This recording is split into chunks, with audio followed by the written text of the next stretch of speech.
Donc ce soir, j'ai le plaisir d'accueillir Florent, qui est consultant chez Extia et qui va nous présenter le fameux Java 21.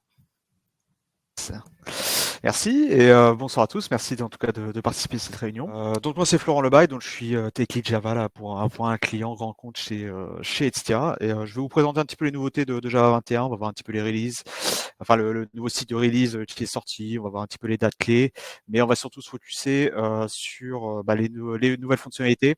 On verra que j'ai mis en avant certaines fonctionnalités plus que d'autres par rapport à la journée d'inauguration de Java 21 qui a eu lieu justement le 19 septembre, si je dis pas de bêtises, on verra la date, et on va avancer là-dessus. Et je vais vous présenter surtout des éléments de code, des petits éléments de code que moi je pourrais utiliser en tout cas dans mes projets.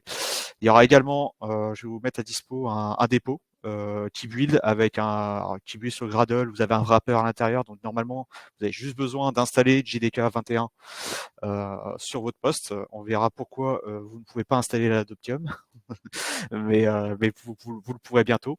L'idée, c'est que vous puissiez jouer avec ce dépôt derrière pour faire vos propres essais derrière. Ça vous donne un petit starter comme ça pour partir. Alors, on va attaquer. Alors un petit peu avec la phrase clé que vous pourriez peut-être entendre et vous allez sûrement l'entendre en plus avec cette nouvelle release. Java c'était mieux avant, non Java c'est vraiment mieux maintenant. On va le voir de toute façon en termes de performance, c'est plus vraiment approuvé et en termes de maintenabilité, on va voir qu'il y a eu pas mal d'efforts justement qui ont été faits sur cette release, notamment en lisibilité et en simplification du code. Donc c'est souvent ce qu'on appelle le sucre syntaxique, mais je pense que sur Java ça fait pas de mal. Ce qu'on va voir dans l'agenda. Donc vous verrez, je vous ai mis des petits flags un petit peu en bas. Quand le petit flag est orange, ça a été release, donc vous pourrez l'utiliser en production, il n'y a pas de souci. Et quand le flag sera rouge, attention, il y aura des éléments de preview. Je vais quand même essayer de vous les annoncer parce que normalement, quand c'est en preview, ça devrait être très proche de la version finale. C'est juste que c'est pas prod ready parce que vous pouvez encore avoir des bugs, mais c'est des sujets qui sont quand même intéressants à voir et à anticiper.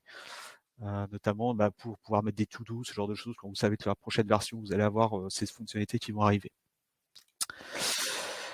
Un petit à propos, donc la JDK 21, donc la release officielle a été faite le 19 septembre 2023. C'est la première release au sens Oracle du terme. C'est pour ceux qui ont participé à la journée d'inauguration de Oracle ou pas. Ça a été un terme qui a été où Oracle a beaucoup insisté. C'est une release Oracle.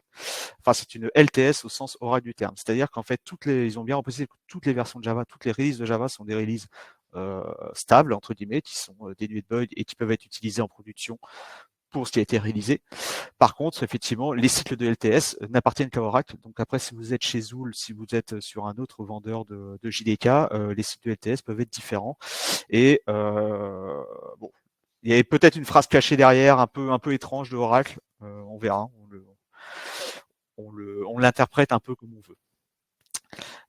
Mais c'est un peu étrange. Alors, la première fonctionnalité, ça va être les record patterns. Une fonctionnalité qui va nous permettre un petit peu d'étendre le pattern matching existant. Donc, on avait déjà eu une première version du pattern matching qui a été simplifiée pour les classes et pour certains objets au niveau dans les if. Ça a été étendu au record. On va voir, je vais vous montrer après un book code pour vraiment vous montrer ce que ça donne. Ça va nous permettre notamment de simplifier l'écriture des codes imbriqués. Donc, typiquement, quand vous allez avoir justement du polymorphisme qui est possible avec les records. Avant, vous deviez du coup caster à la main un petit peu à l'ancienne, on va dire, un peu comme à la Java 11. Maintenant, vous allez pouvoir le faire avec le pattern matching sur les records. Donc déjà, un petit exemple là-dessus. Alors, tac. On voit bien normalement l'écran.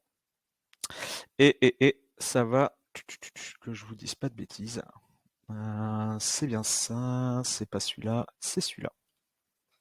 Globalement, là, vous avez un bout de code assez simple. Donc, vous avez un pattern matching qu'on a un petit peu comme à l'ancienne, entre guillemets, enfin, à la version Java 17.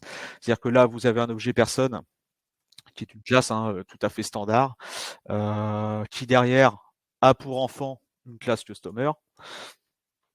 Et bon, voilà, c'est vraiment de la classe très standard. Donc, ce qui a été introduit à Java 17, c'est justement, on pouvait prendre l'objet, faire le test d'une instance of, avec directement le type d'objet derrière, et ça vient instancier tout de suite notre valeur. Ça, c'est le pattern matching à la version Java 17. Ce qu'on a maintenant de nouveau, donc là on a encore un autre type d'objet. Là j'ai un autre type d'objet par exemple qui est un get authorization, hein, c'est globalement un objet assez standard qui derrière est une interface. Juste ici, rien de fou. Je l'ai un petit peu utilisé comme un marqueur si vous voulez. Par contre, cette autorisation, cet objet authorization a pour enfant des records, notamment ici. Par exemple, ça peut être un use case, hein, si vous voulez marquer. Alors ici, c'est une autorisation, ça peut être n'importe quel marquant que vous pouvez imaginer si vous utilisez du polymorphisme avec les records notamment sur des objets de domaine, sur des objets métiers. Vous pouvez en trouver assez facilement. Ce qu'on va voir déjà, c'est par exemple, alors je vais essayer de vous les comparer ici un petit peu. Si on en prend deux, quelque chose qui peut vous choquer, c'est par exemple, on n'a pas le même nombre de champs. Donc les deux implémentent bien authorization, sont bien deux records qui implémentent authorization. Pour utiliser le pattern matching, donc le record pattern, justement, ce qu'on va faire, c'est qu'on va réutiliser la syntaxe instance of derrière. Donc là, on vient récupérer notre record. On vient mettre le type. Et la petite subtilité par rapport à une classe, c'est justement, vous allez avoir entre parenthèses les paramètres du record, parce que vous devez repréciser tous les paramètres du record. Vous devez reprendre la signature en fait du record. C'est pour ça que ça s'appelle record pattern. C'est un petit nom un petit peu différent que le pattern matching. Et il y a une petite subtilité également avec le record. Les champs que vous ne voulez pas comparer parce que vous n'en avez pas besoin dans votre pattern machine sur votre if, vous pouvez mettre la syntaxe avec un underscore. Donc, parce que vous devez absolument respecter l'ordre des champs dans le record. Ça, vous n'avez pas le choix. C'est par rapport à la construction final des records, vous êtes obligé de mettre tous les champs les uns après les autres pour préciser, de reprendre la même signature. Mais par exemple, ici, dans mon cas, le department name ne m'intéresse pas du tout. Donc, je vais mettre un underscore. Je vais récupérer le level et etc. pour tous les autres types de records. Donc déjà, en termes de sucre syntaxique, ça devrait en faire tilter plus d'un. C'est un peu particulier avec ce petit underscore derrière qui vient arriver. Donc on peut ignorer des champs, on n'est plus en signature type variable. On n'a vraiment plus qu'un seul caractère ici.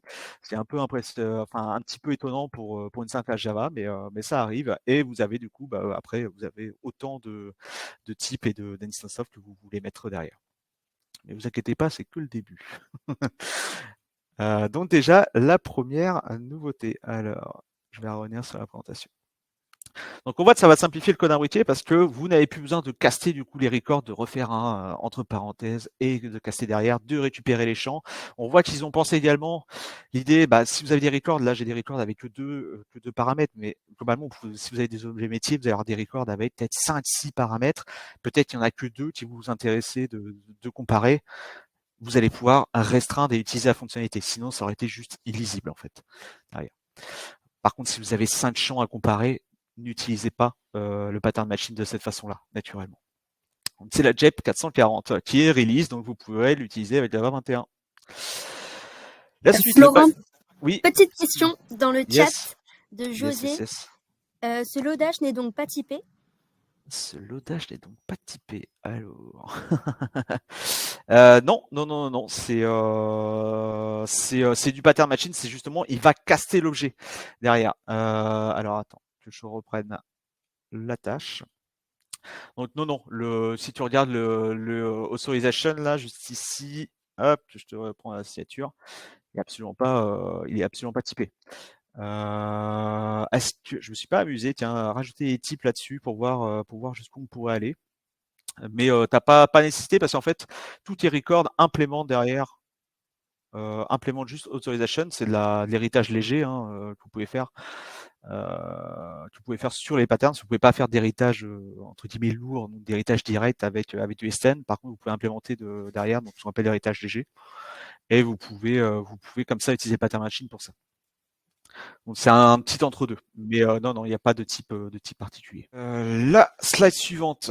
Le pattern matching pour les switches. Alors, on va voir qu'en fait, vous avez la suite du pattern matching également, classe et record inclus, forcément, est ce qu'on a vu. Mais vous allez avoir une extension du pattern matching sur le switch. On va voir que ça va étendre et simplifier l'utilisation des cases, notamment quand vous avez du cast à faire sur les objets. Et vous allez en fait pouvoir caster directement votre objet dans le case. On va le voir. Et il y a également une amélioration de sécurité où là maintenant les switches vont vous demander systématiquement toutes les possibilités par rapport à l'objet de cast que vous allez passer.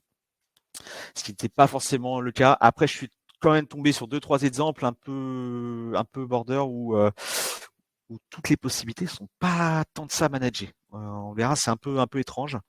Après, c'est des triggers warning qui ont déjà été mis un petit peu sur le pattern matching des switches. Faut un petit peu se méfier. Pour vous montrer un petit peu ce que ça peut donner en termes de simplification de code, je suis parti d'une version en fait qui fait du code qui fait exactement la même chose sur 3 méthodes différentes, on verra. Où je vérifie si j'ai un customer. Si j'ai un customer, je lève une exception.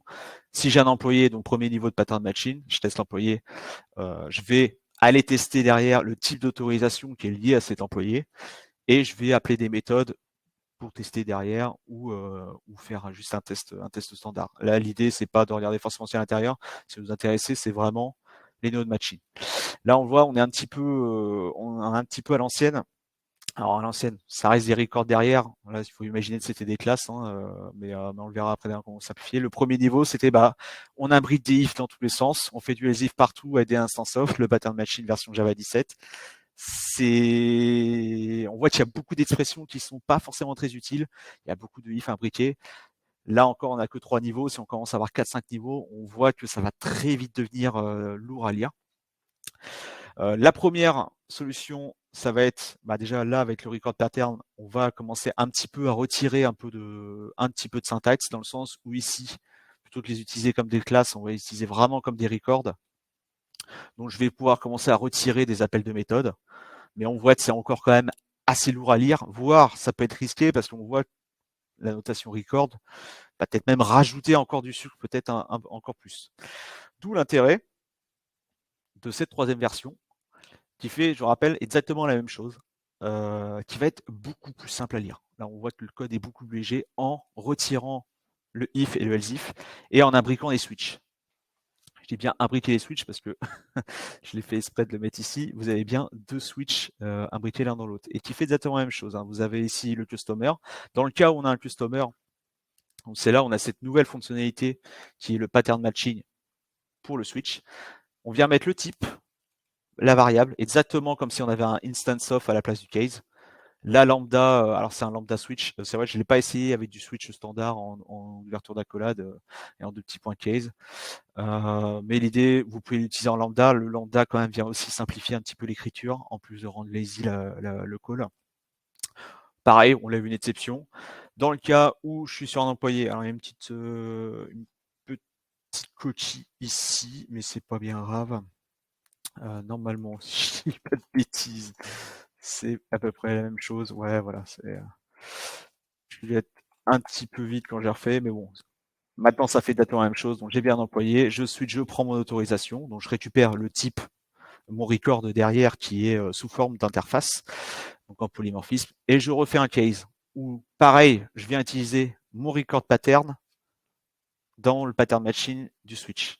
Donc là, je viens de vous associer en plus les deux JEP qu'on vient de voir juste avant.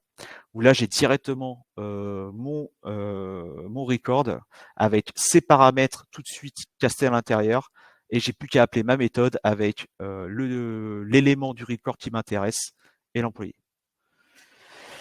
Oui, oui, oui. Alors, c'est volontaire. Oui, ne faites pas ça, s'il vous plaît, en production, comme le dit Mehdi. Non, non. Évitez d'imbriquer les switches. Là, je vous ai vraiment poussé le pattern matching pour vous montrer à quel point la syntaxe peut vraiment réduire des niveaux. Naturellement, éviter d'imbriquer les switches en termes de relecture derrière et d'algo, ça risque quand même d'être assez compliqué. Par contre, ce qui est intéressant de voir, c'est vraiment cette simplification où on a l'impression que même un if else if serait plus lourd à écrire qu'un case, dans le sens où le switch, vous mettez un case, une lambda, terminé, vous avez fini votre code. À voir, je conseille pas non plus à chaque fois, ce sera peut-être pas toujours le cas, mais c'est intéressant. Également en cadeau, ici, vous pouvez tester les nuls, le default. Ça paraît anodin, mais c'est très important parce que dans certains cas, le nul peut être une information différente que le default, dans le sens où parfois vous avez des cases où vous pouvez traiter 2 cas. Par contre, vous avez une possibilité de 5, 6, 7 cas différents, mais vous voulez traiter tous les 2 cas. Si vous êtes dans un autre cas, il y a une erreur fonctionnelle peut-être derrière parce que vous n'attendez pas l'objet. Et le cas nul, par contre, peut être une exception technique parce que voilà, il y a un retour de méthode, il y a quelque chose qui n'a pas été maîtrisé, et vous pouvez dissocier les deux. Donc c'est intéressant. Ici, bon, un peu par fainéantise, je vous l'ai mis là, mais c'est intéressant cette nouvelle annotation et ce nouveau case nul qui devient vraiment intéressant. Je vous invite fortement à jouer avec les switches quand vous aurez l'occasion d'utiliser Java 21. On peut vraiment faire plein de nouvelles choses vraiment intéressantes avec. C'est pour moi une des fonctionnalités majeures là, de Java 21 là-dessus.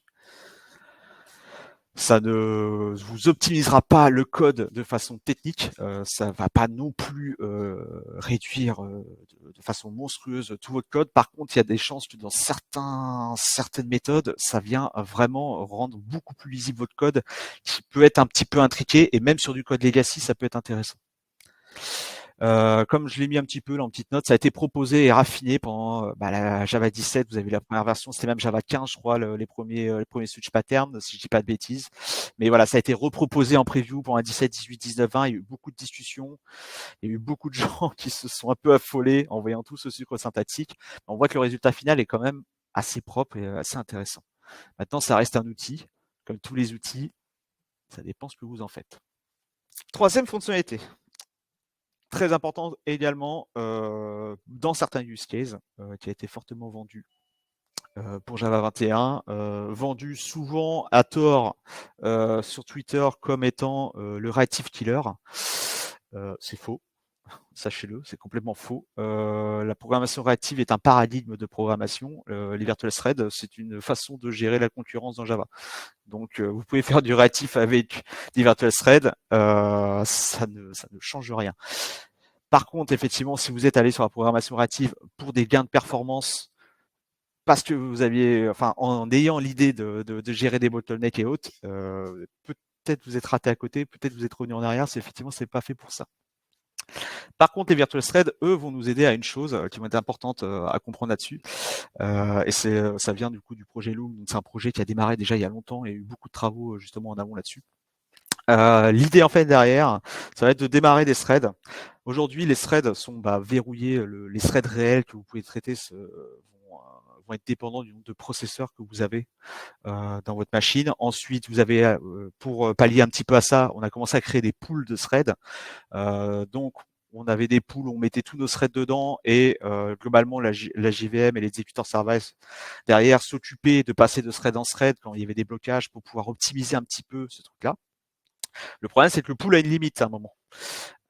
Et l'idée du virtual thread, c'est ça, c'est qu'en fait, pour casser cette limite, ce qui va être fait, c'est que le thread va être sorti globalement de ce pool-là. Il va être sauvegardé dans la RAM en l'état, en stateless. Il va y avoir alors j'ai plus le nom, je crois que c'est un continuous object, ils appellent ça une continuation. Alors j'ai pas tout le détail, mais globalement, vous allez recevoir un événement quand vous allez avoir une réponse. Donc par exemple, ça peut être une BDD qui attend, vous avez une requête assez longue pendant plusieurs secondes. Votre thread va être placé dans la RAM à froid, entre guillemets, à froid dans de la RAM, c'est marrant, mais on va dire qu'il va être mis à plat et sorti du pool. Et vous allez avoir une sorte d'événement, donc le continuation, qui va être placé en attente, qui normalement devrait prendre beaucoup moins de place derrière, en attente d'un événement, que par exemple votre BDD réponde, que votre client reste en face réponde. Dès qu'il va recevoir cet événement, le thread va être remis dans le pool et va continuer son exécution. Ça, c'est les grandes lignes du virtual thread. Je vous invite à aller voir la JEP, qui est assez longue mais très intéressante à lire, où il revient en détail dessus. Et c'est intéressant. C'est intéressant surtout pour les gens qui vont avoir besoin entre guillemets, d'une haute activité, donc dans un environnement multithreadé. Donc ça peut être sur du serveur web, typiquement sur du Spring Boot, du Quarkus, si vous avez beaucoup de clients en parallèle et que vous avez des bottlenecks.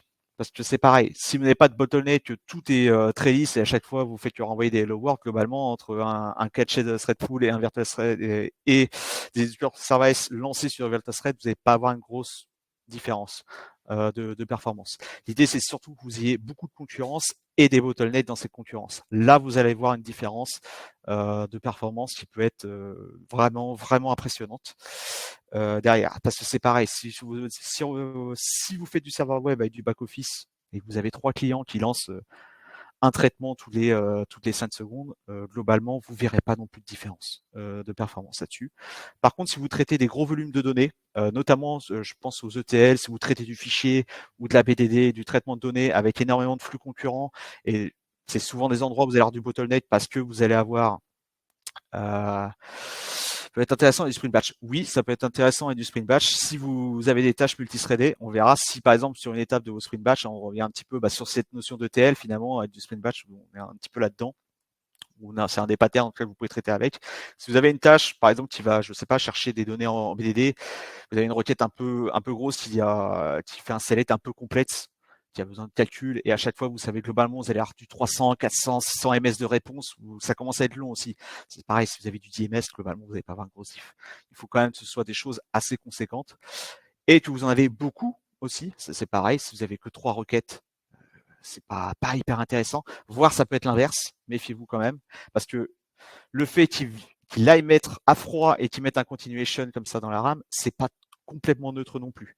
Donc c'est intéressant que vous avez beaucoup de threads et beaucoup de bottlenecks, sinon ne le faites pas globalement.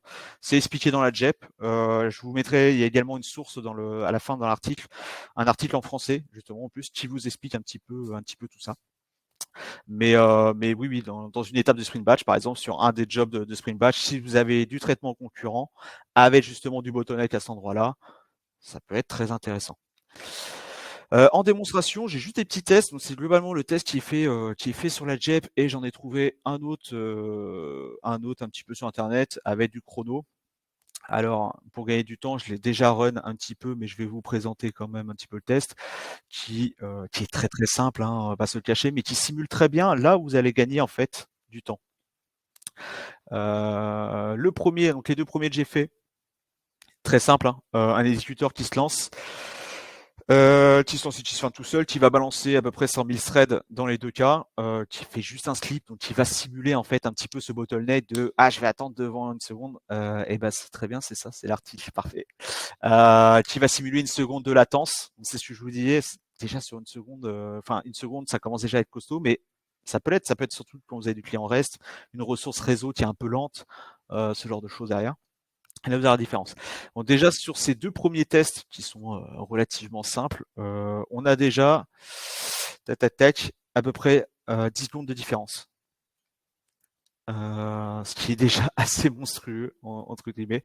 Bon, là, c'est le test standard. Je vous ai fait, pour être sûr qu'il n'y ait pas d'impact entre le lancement du test, lequel fait l'instanciation, parce que parfois IntelliJ là-dessus est pas très clair. Ici, vous avez des tests avec les chronos. Celui avec le virtual, qui a mis globalement 6300, 4 millisecondes. Pareil, alors là, on est sur du thread qui dure 5 secondes. Et pareil, toujours 100 K de thread dans les 2 cas. Donc 100 K ici, 100 K ici et 5000. Et on voit qu'on n'est pas du tout sur la même. Avec du caché thread pool, on est à 18 secondes de traitement. Là où avec le virtual, on est à 6 secondes 3. Donc c'est ce que je vous disais, c'est pas complètement neutre, hein, cette petite mise à froid dedans. Mais par contre, vous avez des gains. Sauf que demain, si votre bottleneck, vous le mettez à 20 ms par exemple, la différence va être beaucoup plus faible. J'ai pas réussi par contre à trouver de tests concluants sur Quarkus. Quarkus propose aujourd'hui une annotation sur vos serveurs REST. Je pense que Spring va le proposer assez vite aussi. Globalement sur vos ressources, donc sur votre serveur REST, où vous pouvez rajouter cette annotation-là. Alors, on est en infra, c'est celle-là, qui est le @run on virtual thread. Bon, globalement, à chaque fois qu'un client va se connecter, plutôt que d'être mis dans le pool d'exécution standard de votre serveur Quarkus, il va être mis sur un pool d'exécution de virtual thread.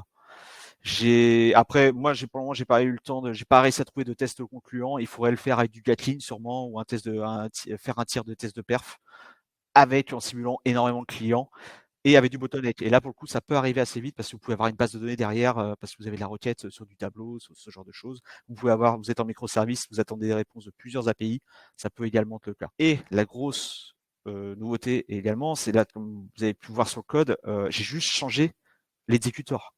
Donc c'est toujours l'interface exécuteur service, c'est toujours des threads que vous lancez derrière. Donc il y a zéro impact sur votre code existant. Vous changez juste le pool et c'est fini, vous passez dessus. Ce qui est quand même plutôt intéressant si on a été habitué parfois à Java quand on revient sur des gros pans comme ça de Java où parfois on a quand même des adaptations à faire. Là, vous n'en avez globalement aucune à faire. Donc même sur du legacy, si vous arrivez à le pousser sur du 21 derrière, vous pouvez en profiter assez vite. Donc voilà, une des grosses fonctionnalités des Virtual Threads. Je vous invite également à aller voir, il y a pas mal de vidéos dessus qui en traitent. Quarkus, du coup, a déjà proposé ça. J'ai pas une news pour le moment sur Spring, mais voilà, c'est ce que je vous disais, je pense que ça va arriver assez vite. Une autre petite fonctionnalité qui a été mise en avant, qui release, c'est les Second Set Collection. Donc c'est l'ajout de nouvelles interfaces pour list, set et map qui vont vous permettre d'avoir des collections et des dictionnaires séquencés. Donc en fait, ils vont avoir un comportement un peu comme des queues. Vous allez avoir des méthodes pour ça. Dans les faits, c'est des raccourcis. C'est aussi du sucre syntactique parce que globalement, vous savez le faire avant. Globalement, par exemple, pour un remove first sur une liste, il vous fait un remove 0. Un remove last, il va vous faire un remove de size -1. C'est juste, au lieu de le faire à chaque fois dans votre code, si vous avez besoin de le répéter à plusieurs endroits, vous allez y avoir accès. Je vais vous montrer rapidement l'API, ce que ça va donner. C'est ici. Donc, par exemple, sur les maps, vous allez avoir ces nouvelles méthodes qui vont apparaître. Quand c'est entry set, value, key set. Ça peut être intéressant dans un système de queue éventuellement. Ça va être beaucoup plus propre, beaucoup plus lisible derrière, parce que vous n'allez pas avoir les -1, les 0 qui traînent. Est-ce que j'ai bien un dépassement de tableau ou pas? Par contre, attention, ça lève des exceptions derrière. Donc méfiez-vous si vous l'utilisez. Les put first, par contre, je pense que le put first de temps en temps, ça pourrait être utile. À voir. Je vous ai pas trouvé d'exemple parce que j'ai un peu peur. Moi, en tout cas, dans mes use cases, je pense qu'il y a des use cases que moi je vois pas, mais dans les use cases que j'ai, ça tient plus du mauvais pattern, ce genre de choses. Mais si ça a été demandé et si ça a été développé dans la JDK, c'est que globalement, il y a des use cases derrière qui sont intéressants d'avoir. Ça n'a aucun impact sur votre code. Là, on le voit sur le schéma, c'est le schéma de la JEP, donc ça va venir se placer entre le set et vos implémentations de set, soit du linked H7 ou du H7 en dessous. De la séquence sélection donc sur le list et le release derrière, pas d'impact, le DQ également, et pour les maps, tout de suite en dessous de map. Donc ouais, c'est complètement rétro-compatible du coup JSON là-dessus. Vous allez voir les méthodes apparaître globalement.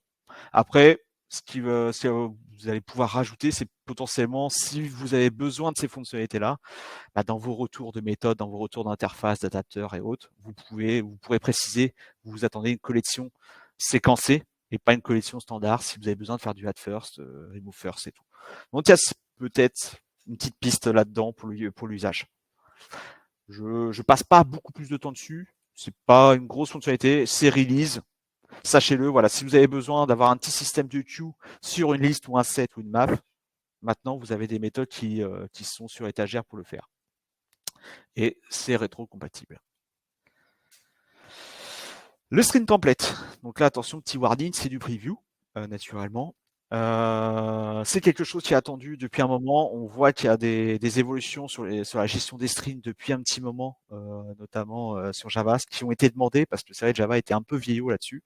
Donc on a eu les strings littéraux à Java 17 avec les 3 double quotes qui vous permettent de faire des blocs de texte multilignes maintenant en un seul string. Sans avoir tous les plus et au derrière. Et là, on va un petit peu plus loin, on va voir le string templating. Si certains de vous ont fait du Kotlin ou du Groovy, la syntaxe va vous parler un petit peu. Si vous avez fait du TypeScript également, vous avez ce genre de choses avec les backquotes. Ça vous permet en fait de directement utiliser vos variables dans le string en question et de venir chercher éventuellement des sous-champs, voire de faire des opérations dessus à l'intérieur du string. Pareil, on est encore sur le sucre syntactique, mais c'est assez intéressant. J'ai quelques éléments de code là où je peux vous donner certains exemples et surtout vous montrer un peu la forme qui est un petit peu particulière. Et il y a pas mal de questions autour de la sécurité forcément et du sanitizing aussi. Il faudra se poser, derrière. Il y a tout un article derrière sur la JEP aussi en question là-dessus, sur la sécurité et comment ils ont fait. Donc, hop, déjà, typiquement, par exemple, ce petit use case là. Alors comme ça, je vous reprends des exemples de pattern matching et tout qu'il y a avant. Là, typiquement, je suis sur un test assez standard. Alors, c'est là où ça pousse un petit peu le vice, c'est ça qui est assez intéressant. Je suis allé sur ce test où je teste Mecha de retour. Donc, c'est un paramétrage test, hein, donc j'ai plusieurs jeux de données qui vont rentrer dedans. Et notamment, maintenant, j'arrive à mixer des jeux qui sont standards, ok, avec une réponse standard, et des jeux qui vont lever les exceptions. Oui, ne vous offusquez pas, tout va bien. Ça, pour le coup, c'est un très bon use case. Quand j'attends un résultat standard, donc du booléen, hop, mon use case, pattern matching, j'applique mon résultat standard. Pattern matching avec le case, ça c'est magique. Hein, franchement, ça fait gagner un nombre de lignes, c'est monstrueux.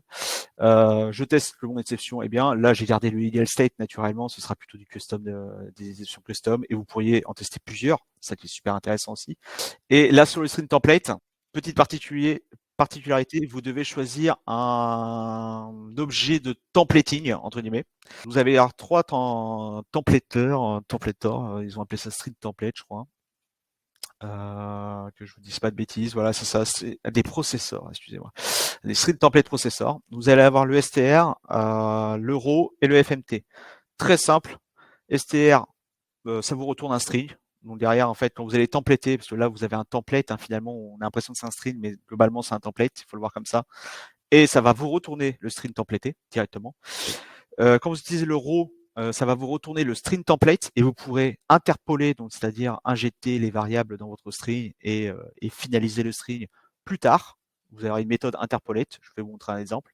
Et vous avez le FMT qui va fonctionner comme le FTR, sauf que vous allez pouvoir préciser des instructions de format. Donc si vous avez des décimaux et que vous voulez par exemple avoir les 2 décimaux que vous avez derrière, quand vous utilisez le string format finalement avec vos pourcentages et au derrière, vous allez pouvoir les rajouter juste avant la petite accolade. Je vais vous montrer aussi un petit exemple après derrière. Donc là, le STR, ce sera globalement, normalement, celui que vous allez utiliser, je pense, le plus, où on le voit. La syntaxe anti-slash, ouverture d'accolade, fermeture d'accolade. À l'intérieur, je mets une variable qui existe dans mon bloc d'instructions, naturellement. Je ne vais pas chercher des trucs dans les blocs à part. Il y aura pas de, ça fonctionne comme une variable Java standard.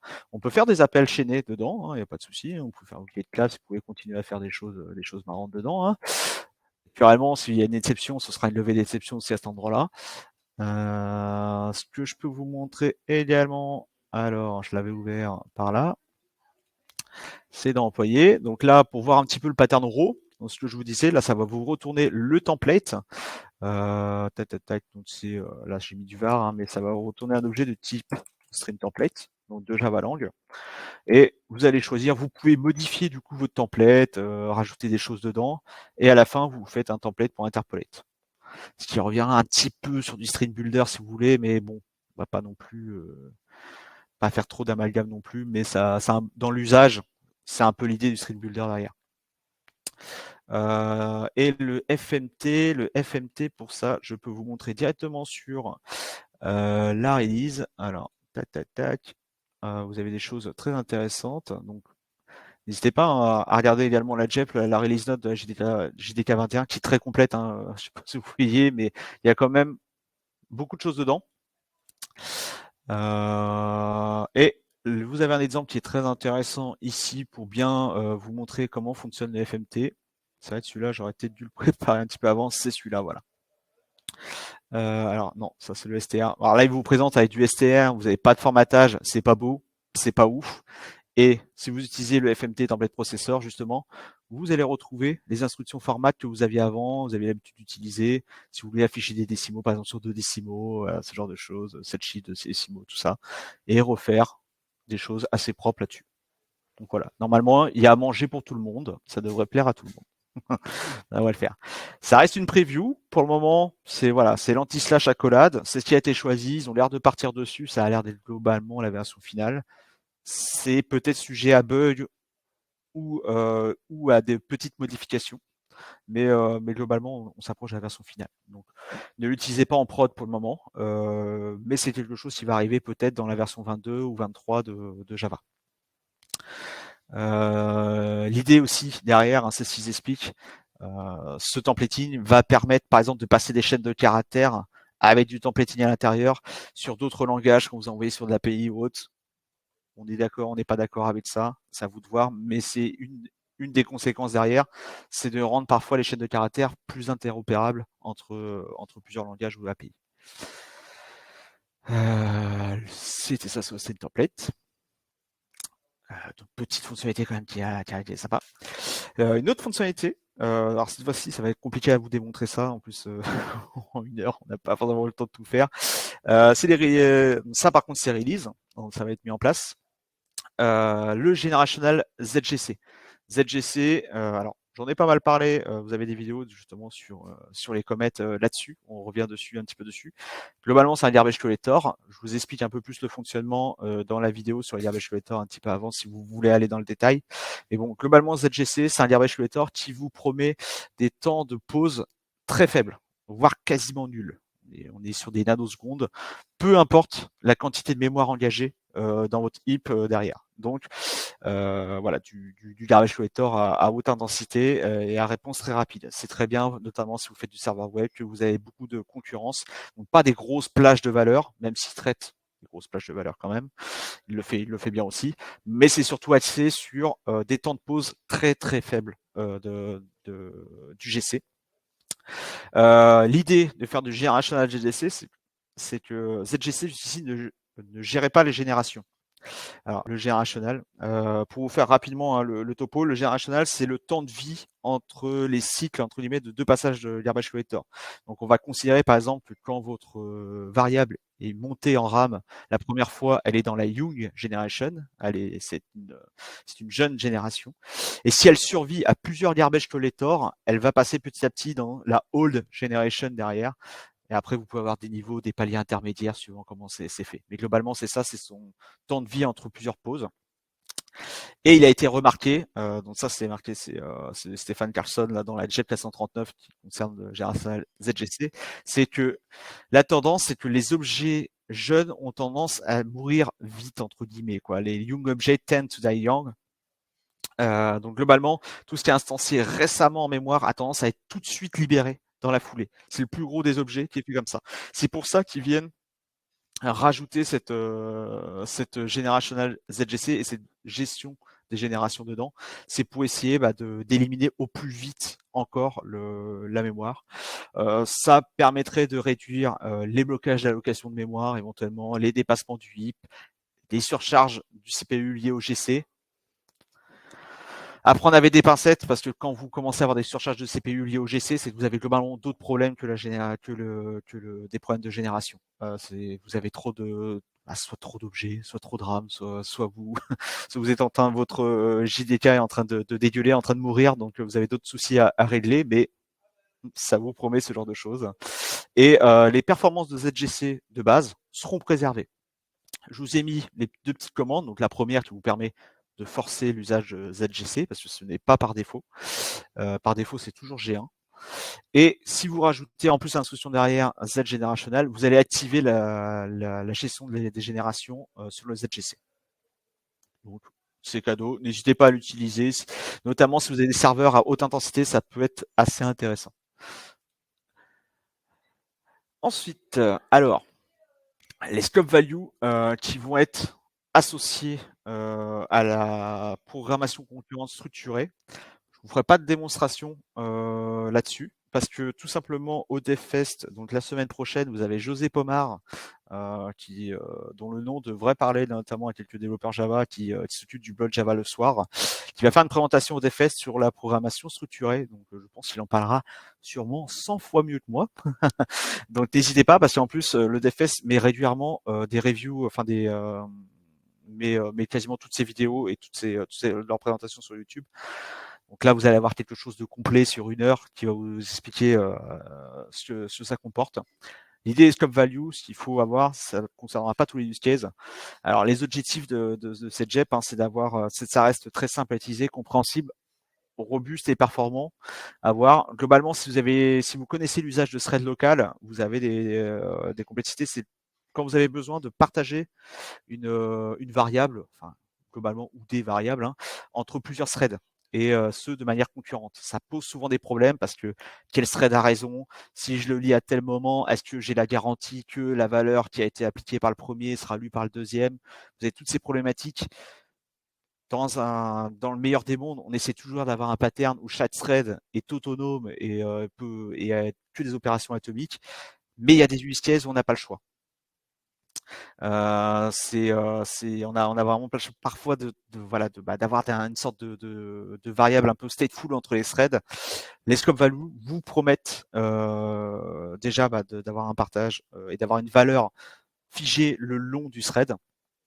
Ça va vous permettre également aussi de régler un souci où parfois vous instanciez des choses dans le thread local, mais le problème c'est que cette variable va être vivante tout le long de la vie du thread, sauf si vous venez appeler en particulier le point remove sur votre thread local pour pouvoir nettoyer cette valeur. Il a été remarqué que globalement aucun développeur le faisait. Donc c'est dommage.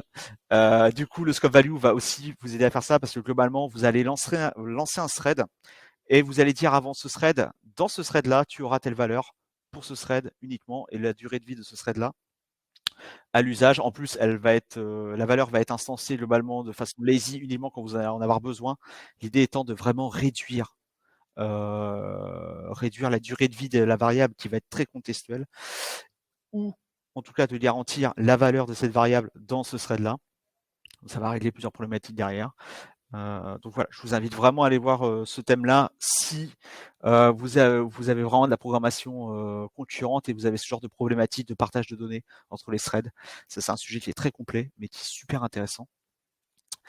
Et vous allez son penchant également, qui était également en preview, hein, les deux là que je vous présente sont en preview. Donc la programmation concurrente structurée ou structure concurrency, qui va nous rajouter un nouvel objet qui s'appelle le Structured Task Scope, qui va nous permettre en fait de régler pas mal de problèmes, notamment sur les fuites de threads. Si vous lancez plusieurs threads en même temps dans un même bloc de code, mais qu'il y en a un qui vous pète une interruption et que l'autre était en cours d'exécution, vous allez avoir un thread qui est dans un état un peu, pas dire banzai, mais il est en train de tourner, mais au final on ne traitera jamais le résultat parce que le niveau, la pile au-dessus est morte. C'est du thread leak, donc ça va vous permettre de régler ce genre de choses. Ça va vous permettre de mieux gérer les levées d'exception également quand vous lancez plusieurs threads. Alors là pour le coup, on est plus dans un contexte non pas de concurrence, de job concurrent, un peu comme le Virtual Thread, de lancer plein de fois. Ouais, leak, excuse-moi. Jason, bien vu. J'étais fatigué à ce moment-là. Mais oui, c'est leak, LEA. C'est la perte, la fuite de thread. Qui va être rattrapé par le GC naturellement, mais le problème c'est que entre deux GC, vous allez avoir plein de threads potentiellement qui vont se lever et qui vont servir à rien, qui vont gonfler de la mémoire pour rien. C'est là le thread leak. Oui, j'en étais. Oui, alors on n'est pas dans un contexte forcément je vais envoyer plusieurs dizaines de milliers de fois le même thread. C'est plutôt l'idée où je vais avoir, je peux l'avoir naturellement derrière, mais je vais lancer plusieurs threads, plusieurs tâches différentes en parallèle et potentiellement il y en a une où ça va mal se passer. Ça va être plus dans ces contextes-là. Donc, je vous ai remis présentation de José Pomar au DevFest 2023. Si je dis pas de bêtises, je crois que c'est le jeudi après-midi, mais je vous invite à regarder le programme. Et sinon, vous taperez José Pomar DevFest 2023 dans, je pense, un mois à peu près, et vous aurez une présentation qui sera sûrement aux petits oignons. Alors, doute pas une seconde. On est là-dessus. Et j'ai bientôt fini de vous assommer. C'est pas fini. Alors, il y a énormément de choses dans cette JEP 21 qui sont intéressantes. Il y a le Vector API qui est sûrement très attendu pour les gens qui font du graph, qui font des interfaces derrière. Donc, malheureusement pour vous, c'est encore en incubation, c'est pas encore prêt. On est à la 6e incubation, c'est-à-dire c'est la 6e version de Java où le projet est présenté entre guillemets en proposition. Incubé, ça veut dire que vraiment ce n'est pas injecté dans la JDK, mais vous avez des branches de build de la JDK où vous avez cette version. Donc ça évolue. Petite note, j'étais impressionné, mais le support des architectures en x86 pour Windows est toujours d'actualité dans Java 21, mais c'est en cours de drop. Donc, si vous avez du vieux legacy sur du vieux serveur Windows, on sait bien tous que ça n'arrive jamais, méfiez-vous. Voilà. Mais bon, je pense que normalement vous faites pas trop les montées de version de Java. Mais s'il y en a qui s'amusent à le faire, méfiez-vous. À partir de Java 21, ça va être déprécié et marqué for removal. enfin removal. Donc ça veut dire que globalement, il est possible que dans les prochaines releases, le support soit droppé très vite. Parce qu'il me semble que ça pose des problèmes, je crois que c'est précisé à un moment, avec le projet Loom et les virtual threads. Et vous avez ensuite l'intégration de la KEM API pour Key Encapsulation Mechanism. Alors qui est marrant, ça va être les premières briques en fait pour la cryptographie post-quantique qui sont intégrées du coup dans Java. Alors je suis pas expert sur ce sujet-là, c'est pour ça que je voulais pas présenter. Mais en tout cas, ceux qui font de la crypto avec Java, allez voir. Ça va vous intéresser énormément. Il y a des nouveaux mécanismes qui sont mis en place, il y a toute nouvelle API, donc n'hésitez pas à y aller. Et je vous ai mis, bon, c'est un petit peu pour la blague, mais vous avez 2 JDK qui ont été traités pour le meilleur support des FreeMousse. Donc pour ceux qui ne sont pas savent pas ce que sont les FreeMousse, n'hésitez pas à aller voir et à le taper sur Google. Mais bon, c'est marrant, on pourra faire du templating avec des FreeMousse, on pourra faire des regex, des patterns avec FreeMousse. Je suis sûr que beaucoup d'entre vous attendaient ça. Et enfin, pour conclure un petit peu, donc ce que je disais un petit peu à midi, pas de breaking change globalement entre 17 et 21, sauf si vous utilisez encore du Windows en x86, effectivement. Et encore même pas, il n'y a pas de breaking change, mais il va y en avoir bientôt. Mais globalement, non. Il y a des petites méthodes aussi sur les strings, je vous ai pas présenté, mais globalement, par exemple, vous allez pouvoir chercher un caractère entre 2 bords, entre un begin indate et un end indate. Vous avez des petites subtilités comme ça, tout est marqué dans la release note, des petites choses assez agréables et sympas qui sont rajoutées. La release est très conséquente malgré les 2 ans. Vous avez vu, il y a vraiment une release note qui est énorme, donc c'est vraiment, ça bouge dans Java, ça bouge et ça bouge vite. Et pour les plus curieux, ceux qui voudraient tester tout de suite Java 21, vous n'allez pas trouver de JDK d'Adoptium sur Internet. Si vous allez vous cherchez la version Eclipse dans les versions globalement la majorité des gens utilisent, si elle est gratuite, vous n'avez pas de support à payer, n'est pas dispo parce que Oracle s'est dit qu'ils allaient changer la licence pour l'accès au TCK quelques jours avant le 19 septembre. Voilà. Donc on a l'habitude, tout ce petit chat. Je voulais mettre le logo de cette magnifique marque au-dessus du chat, mais je ne pouvais pas. Mais voilà, ils nous ont encore fait une dinguerie, comme d'habitude. Bon, je pense que ceux qui ont l'habitude de l'historique de Java ne seront pas trop étonnés. Et enfin, quelques sources que je vous ai mis sont intéressantes. Donc effectivement, le premier lien que je vous ai partagé du coup, Léa, tout au long. Donc le premier blog qui est en français, qui a l'avantage d'être en français sur 21 et Loom, donc les Virtual Threads, qui est très intéressant à lire. La release note très bien faite, c'est ce que j'expliquais également à les développeurs avec moi. La JEP, les gens qui écrivent les JEP sont des développeurs et les écrivent vraiment pour des développeurs. Donc le langage n'est pas si châtié de ça, c'est bien écrit et c'est vraiment fait pour expliquer la logique derrière, les objectifs et vous avez plein de petits exemples. N'hésitez pas vraiment à aller voir, c'est vraiment très intéressant. Et enfin, vous avez un petit doc de Oracle. Bon, on peut pas non plus toujours cracher sur Oracle. Non, qui est intéressant et qui vous explique pourquoi ils vont sur la génération, le Generational ZGC et leurs observations finalement de l'usage de la mémoire. Vous avez des petits graphes, des petites explications, c'est bien fait, ça se lit en plus en même pas 20 minutes. Donc n'hésitez pas si vous êtes curieux là-dessus sur la gestion de la mémoire. C'est sympa.